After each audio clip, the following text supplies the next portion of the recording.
Slogan তো একটাই, তিলোত্তমার বিচার চাই।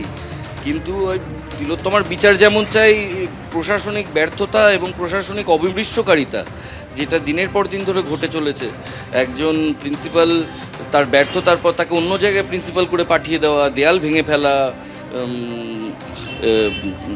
প্রায় স্টেট স্পন্সার্ড হুলিগানিজম করা বিভিন্ন জায়গায়, এইগুলো তো 2024-এ দাঁড়িয়ে দেখতে হচ্ছে মনে হচ্ছে 80-র কোনো হিন্দি ছবিতে দাঁড়িয়ে আছি, সেখানে সব ভিলেনরা রয়েছে। এটা দেখাটা আশ্চর্যজনক। তাই জন্য আমরা দাঁড়িয়ে রয়েছি। এখন কেপিসি থেকে ডাক্তারি ছাত্ররা জয়েন করবেন, তারপর আমাদের মিছিল আরও বৃহত্তর হবে এবং আমরা গোল পার্কের দিকে রওনা দেব।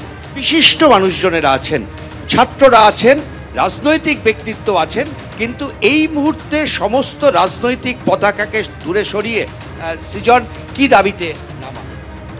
যাদবপুর বিশ্ববিদ্যালয়ের সামনে থেকে মিছিল। আজকে তো রাখির দিন, ফলত তিলোত্তমার জন্য বিচার চেয়ে রাখি বন্ধন। আমি যাদবপুরের প্রাক্তনী হিসেবে, সহনাগরিক হিসেবে এই আন্দোলনে সংহতি জানাতে। এটাই হচ্ছে এই মুহূর্তের কর্মসূচি।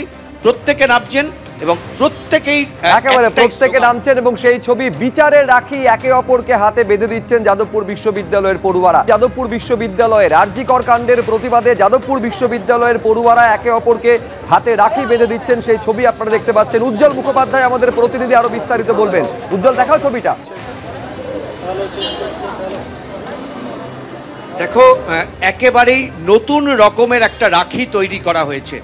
সেই রাখিতে লেখা রয়েছে নির্যাতিতার বিচার চাই, এবং সেই রাখি একে অপরকে পরিয়ে তারা আরও আন্দোলনের শপথ নিচ্ছে, আরও বৃহত্তর আন্দোলনে পথে নামার শপথ নিচ্ছে।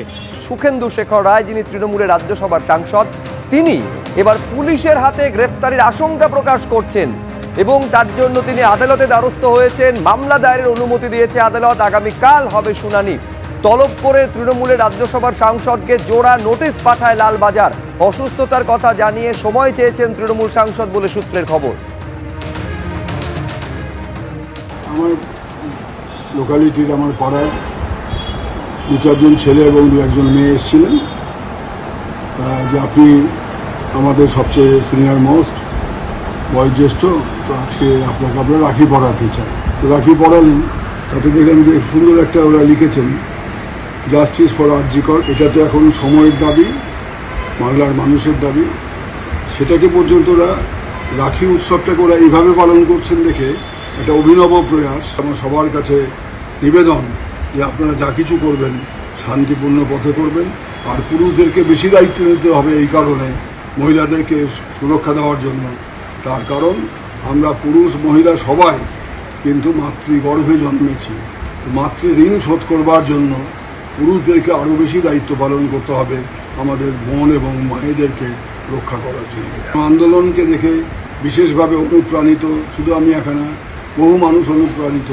আর আমি ব্যক্তিগতভাবে মনে করি একজন 75 বছরের বৃদ্ধ হিসেবে যে এই আন্দোলনকে দেখে সবারই শিক্ষা নেওয়া উচিত যে যদি কোথাও অত্যাচার হয়, যদি কেউ সেই অত্যাচারকে যদি সেটাকে অন্য মুখে ঘুরিয়ে দেওয়ার চেষ্টা করে, তার বিরুদ্ধে কিভাবে বিক্ষোভ হতে পারে তার একটা নমুনা আমরা সম্প্রতি দেখছি।